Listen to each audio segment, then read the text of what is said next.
Hello, Milings TV fan. This is Mineng. You are tuned into Milings TV. Kamusta po sila? At tayo po ay happy today at tayo po ay may share sa inyo.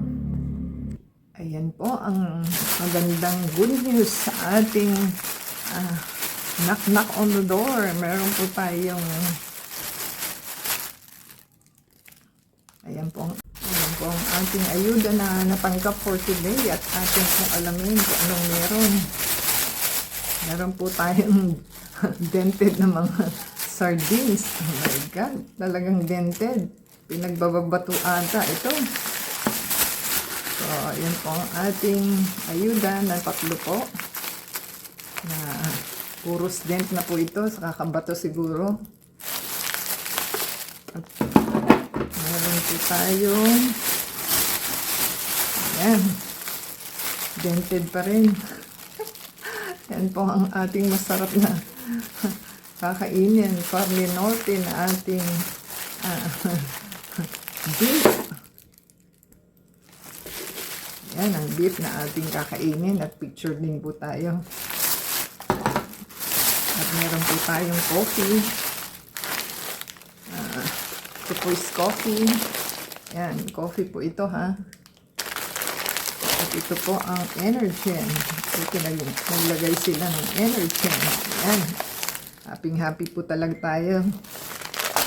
At meron po tayong walang iba kundi wagas na rice. Siguro po na 5 kilos ito kasi mabigat po eh. Oh.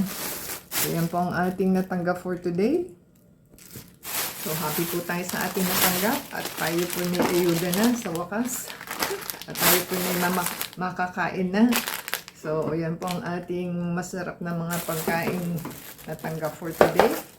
Give us a thumbs up po and comment down below. And thank you po sa ating food relief na pinadala ng ating government of Malolos.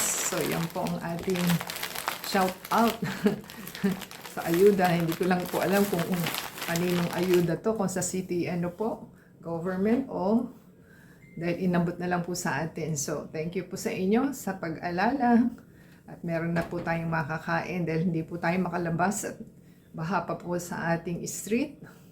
So, comment down below po sa ating holding na ginawa na ayuda. So, subscribe po sila.